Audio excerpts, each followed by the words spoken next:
Boa tarde, pessoal. Boa tarde. Pessoal, então na última aula nós já estudamos sobre ondas mecânicas e ondas eletromagnéticas. Nós vimos as principais características e diferenças entre elas. Na aula de hoje, a aula 39 do RCO, nós vamos dar sequência e vamos nos aprofundar sobre as ondas eletromagnéticas. Então, o tema da nossa aula de hoje é ondas eletromagnéticas. O objetivo da nossa aula é compreender a natureza das ondas eletromagnéticas e, como descritor, é reconhecer as características ou propriedades e fenômenos ondulatórios. Aqui eu tenho algumas imagens que de certa maneira estão associadas com ondas e a maior parte delas está presente no nosso dia a dia. Então aqui na primeira imagem, que tipo de onda que a gente está se referindo, ao que a gente está se referindo na primeira imagem? Som, música, então ondas sonoras. Aqui, o que a gente tem na segunda imagem? Wi-Fi, sinal de Wi-Fi. No terceira ilustração, micro-ondas, um forno de micro-ondas. Aqui a gente tem, o que seria essa imagem? O que ela está representando, essa animação ali? Um bico d'água, uma gota d'água caindo numa superfície, numa poça d'água. A imagem inferior aqui, uma mola sofrendo uma deformação, como se fosse um amortecedor de uma mola. Nessa imagem aqui, analise um pouquinho essa animação aqui. O que está sendo representado ali?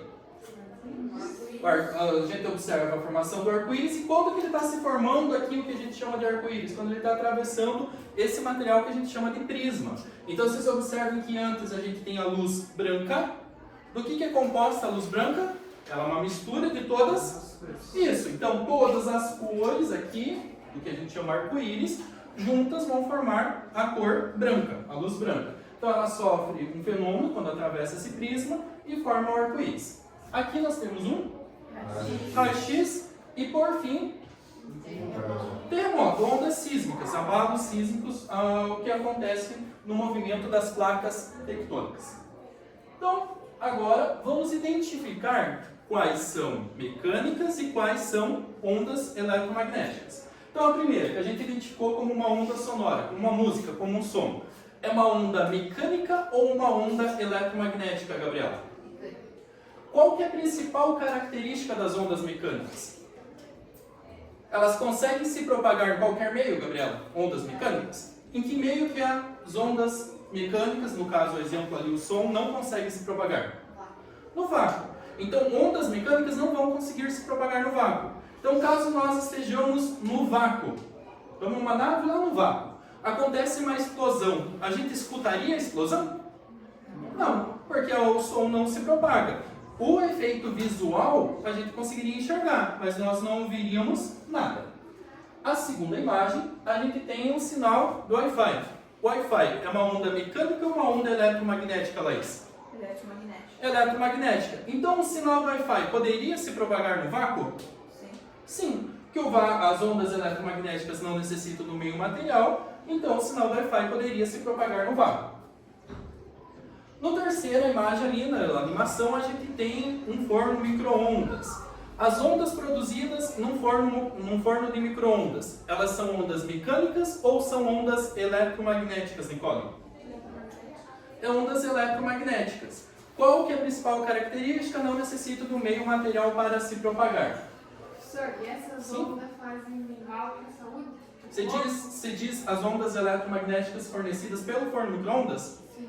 Então, pessoal, o que faz com que uma onda seja ou não nociva para o ser humano, que ela consiga interagir com a matéria, danificar a estrutura, é a quantidade de energia que está associada à frequência. Então, as ondas fornecidas por um forno micro-ondas, elas não têm frequência suficiente para ionizar as moléculas, ou seja, eles não vão interagir com as nossas células, não vão danificar as nossas células. Só que aí, o que a gente tem? A frequência da onda produzida não tem energia suficiente, por exemplo, para danificar uma célula. Então, uma onda que é emitida pelo forno micro-ondas, ele não vai ser nocivo. Qual que é o objetivo dessas ondas que são produzidas pelo forno micro-ondas? Elas vão fornecer energia para as moléculas de água.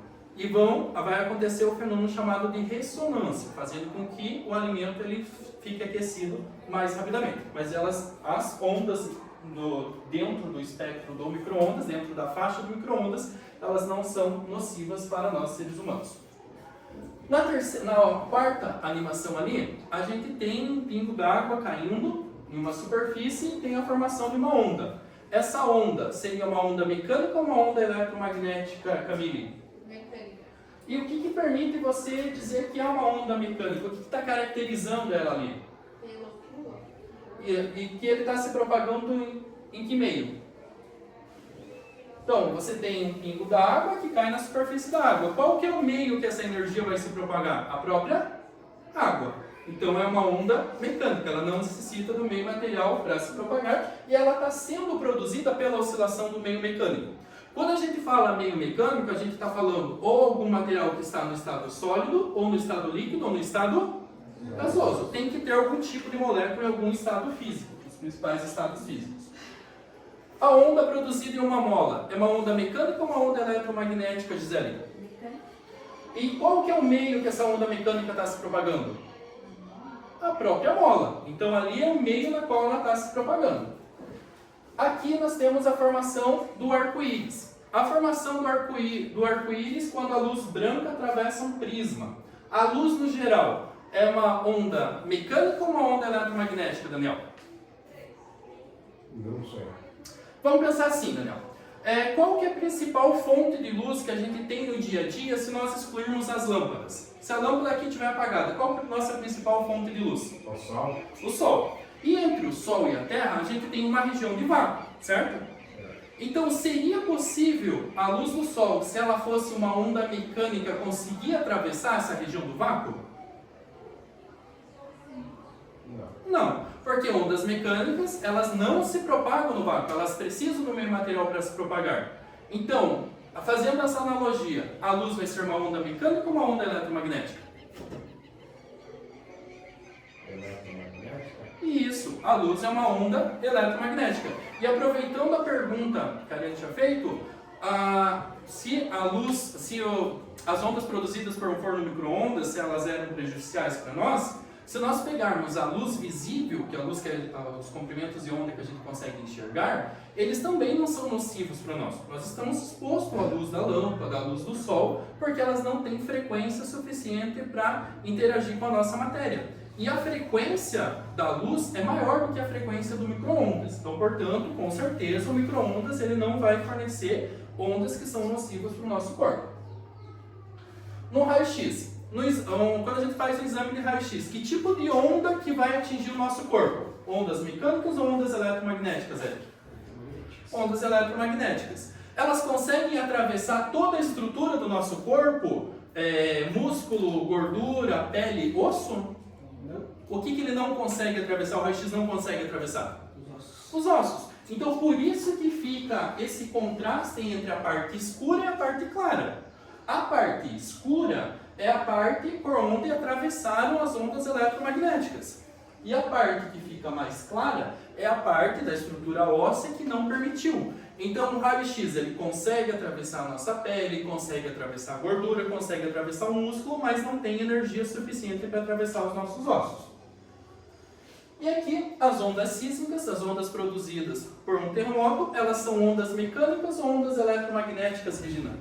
Mecânica. E qual que é o meio que as ondas sísmicas estão se propagando quando acontece um terremoto?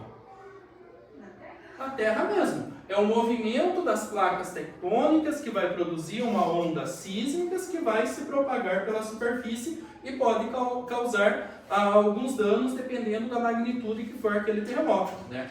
Então aqui, nós temos como onda mecânica o som, a onda na superfície da água, o pingo d'água que está ali, a onda na mola e também as ondas sísmicas. Essas são ondas mecânicas onde a gente tem um meio material para se propagar. Aí o sinal do Wi-Fi, o micro-ondas, a luz e o raio-x são ondas eletromagnéticas que são essas que a gente vai estudar com mais detalhes agora. Então, as ondas eletromagnéticas, elas são formadas pela oscilação de um campo elétrico em um plano e do campo magnético em outro plano. E esses campos magnéticos, um campo elétrico e campo magnético oscilante, é o que vai produzir uma onda eletromagnética. E as ondas eletromagnéticas são também chamadas de radiações e todas elas se propagam no vácuo com a mesma velocidade. que seria 300 mil quilômetros por segundo. 300 mil quilômetros por segundo ou 300 milhões de metros por segundo. Independente se é a luz visível, se é o raio-x, se é um sinal do Wi-Fi, por exemplo. Se estiver se propagando no vácuo, todos se propagam com a mesma velocidade, 300 mil quilômetros por segundo. Para efeito de comparação, a gente tem que o som no ar se propaga a 340 metros por segundo, que é uma velocidade bem menor. 340 metros por segundo é uma velocidade alta? É bastante coisa. Só que 300 mil quilômetros por segundo é uma velocidade muito maior. Por isso que, quando a gente fala que o sinal do Wi-Fi é uma onda eletromagnética, o sinal do Wi-Fi ele vai se propagar com uma velocidade alta. Então, é uma onda eletromagnética. Quando acontece um raio, quando acontece uma descarga elétrica, a gente enxerga o relâmpago e a gente ouve o trovão. Primeiro a gente enxerga ou primeiro a gente ouve? Enxerga. Por que a gente primeiro enxerga? A velocidade da luz é mais alta que a velocidade do som. Isso. Que tanto o relâmpago quanto o trovão, que é o efeito sonoro produzido pelo raio, eles vão acontecer no mesmo tempo, certo? Só que a luz se propaga numa velocidade maior, então vai chegar até nós mais rapidamente do que o barulho, do que o trovão. Então, a frequência de uma onda é o que relaciona a energia que essa onda está transportando. Ondas transportam matéria ou energia apenas?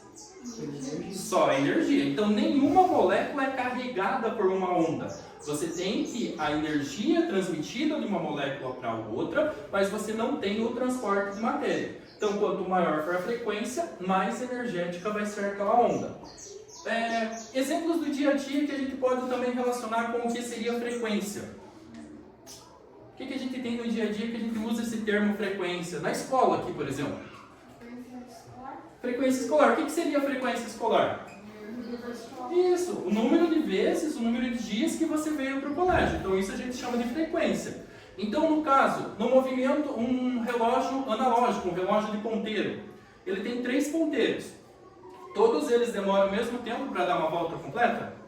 Não, cada um tem um período diferente, um tempo necessário para dar uma volta completa, e cada um tem uma frequência diferente, ou seja, o número de vezes, o número de ciclo que eles fazem por intervalo de tempo. Aqui nessa animação, vamos analisar o seguinte, vamos só esperar ela reiniciar para que a gente possa fazer a análise. Ó, ela começa com poucos comprimentos de onda e vai aumentando. Então, aqui você tem uma frequência baixa. O que acontece quando os comprimentos de onda vão diminuindo? A frequência vai aumentando. Já a amplitude está relacionada com a potência. Se você tem 2 lâmpadas que emitem a luz branca, 2 lâmpadas LED que emitem a luz branca, uma tem a potência de 5 watts, a outra tem a potência de 15 watts. Ambas as lâmpadas vão emitir a luz na mesma frequência, porque a luz branca é a mesma frequência. Só que a lâmpada de 15 watts vai iluminar muito mais. Então esse 15 watts está relacionado com a potência, com a amplitude daquela onda, mas não com a frequência. Se eu tenho um LED que emite uma luz monocromática vermelha, ou seja, ele só emite a luz vermelha. Se eu aumentar a potência, ele vai mudar de cor? Ou ele só vai brilhar mais? Só vai brilhar mais? O que eu preciso fazer para que o LED mude de cor? Eu preciso que seja modificado a frequência que vai ser emitida por ele. Então lá naquela imagem que a gente tinha a formação do que a gente chama de arco-íris, você tem o fenômeno da refração, que a luz muda a velocidade ao passar do meio, por exemplo, o ar, para o prisma. E aí, como cada cor tem um comprimento de onda diferente, uma frequência diferente, os desvios que vai sofrer vai ser diferente e você tem a decomposição. Então, lá no prisma acontece a formação do arco-íris. No caso, quando está chovendo e aparece o sol, por que se forma arco-íris? Porque a luz do sol, que é uma luz branca, formada por todas as cores, passa do ar para qual meio? Para a água, que você tem gotas de água que estão suspensas, né? Porque o que é necessário para que você tenha a formação do arco-íris? Ele acontece geralmente quando está chovendo ainda, terminando a chuva e o sol aparece. Então você precisa ter ainda algumas gotas d'água para que você tenha a luz branca atravessando e formando o arco-íris. Aqui, ó, tá todo o espectro eletromagnético. O que é o espectro eletromagnético? Aqui está encaixado todas as ondas eletromagnéticas, começando com as ondas de rádio e terminando com as radiações gama. Qual delas que tem a menor frequência? As de rádio ou as gama? Gama. Menor frequência, menos energia, menos energético, serão quais? As ondas de rádio. As ondas de rádio. Então aqui, ó, a gente tem as ondas de rádio são as que possuem menos energia. Então, por exemplo, uma onda de rádio não vai conseguir atravessar essa parede. Aí você pega, depois das ondas de rádio, você tem micro-ondas, radiação infravermelho. Um exemplo de aplicação da radiação infravermelha é no controle remoto. O controle remoto que a gente utiliza, o sinal, a informação do que você está acionando aqui para a TV é transmitido através do infravermelho, que são ondas que não estão dentro do espectro visível. Ele emite a onda, mas a gente não enxerga. A mesma coisa. Aqui dentro da sala de aula, a gente tem bastante ondas eletromagnéticas. Que tipos de ondas eletromagnéticas que tem aqui dentro da sala de aula que vocês podem citar? Exemplos. A luz. Sonora é uma onda mecânica, né? Então, quando eu estou falando, eu estou produzindo uma onda sonora que é uma onda mecânica. Mas de onda eletromagnética tem a luz, Wi-Fi, ondas de rádio estão passando por aqui? Se eu pegar um aparelho de rádio aqui na sala, eu consigo sintonizar algumas estações de rádio? Então significa que você tem ondas eletromagnéticas que estão dentro das ondas de rádio. Ondas de TV, né? Hoje em dia a gente já usa mais TV digital, mas a gente tem TV analógica que ainda pode funcionar através de ondas de rádio. Aqui são, lá na cozinha, se a gente for aquecer algum alimento, a gente vai estar emitindo ondas que são dentro desse comprimento de onda do micro-ondas. O controle remoto que a gente utiliza. Lembra que quando a gente voltou da pandemia, como que era medida a temperatura? Era usado um termômetro que era colocado em contato com o nosso corpo? Não, era aquele termômetro que era direcionado próximo da tua testa. Como que ele conseguia fazer a leitura? Porque o nosso corpo, ele emite uma radiação que está dentro dessa faixa da radiação do infravermelho. Então, todo o corpo que não está a 0 Kelvin, ele vai emitir essa radiação. E aqui tem o espectro visível, a gente só enxerga essa faixa aqui. Aqui tem ultravioleta. A luz do sol não é só a luz visível, você tem a radiação ultravioleta. E o que acontece se vocês ficarem muito tempo exposto na luz do sol? No sol, assim, sem proteção do filtro solar, o que acontece com a pele de vocês? Queima. Por quê? Porque as ondas eletromagnéticas emitidas pelo Sol, elas estão dentro do espectro visível, mas você também tem a radiação ultravioleta, que já tem mais energia e já é nocivo, mais nocivo para o nosso corpo. Aqui tem os raios-x, que tem bastante aplicações na área de saúde. Quando a gente vai fazer um exame de raio-x, sofre uma fratura, você vai fazer um exame de raio-x para avaliar aquela fratura. E aqui as radiações gama, tá? Que são as que possuem mais energia. As radiações gama ainda têm aplicações medicinais, por exemplo, no tratamento de câncer, só que elas já são bem mais energéticas e elas precisam ser bem controladas, o uso precisa ser bem controlado. Aqui a gente tem o maior comprimento de onda, aqui o menor comprimento de onda, e se a gente fizer uma analogia, aqui ele está as mesmas ondas sendo representadas, o mesmo espectro eletromagnético, só que aqui a gente tem a frequência menor e aqui a gente tem a frequência maior. Então vocês observam que aqui o número de oscilações vai aumentando, porque a frequência vai aumentando. Se a frequência aumenta, o comprimento de onda diminui. É inversamente proporcional. Porque no vácuo, todas as ondas eletromagnéticas se propagam com a mesma velocidade. Qual que é essa velocidade? 300 mil quilômetros por segundo. Isso. Então todas essas ondas, se elas estiverem se propagando no vácuo, elas vão estar se propagando a 300 mil quilômetros por segundo. Em qualquer outro meio, a velocidade vai ser menor. Então, a velocidade da luz visível, da luz do sol, aqui no ar, aqui dentro da sala de aula, vai ser menor do que 300 mil quilômetros por segundo. Ok, pessoal? Alguma dúvida? Não. Então, a gente vai dar sequência nos conteúdos aqui.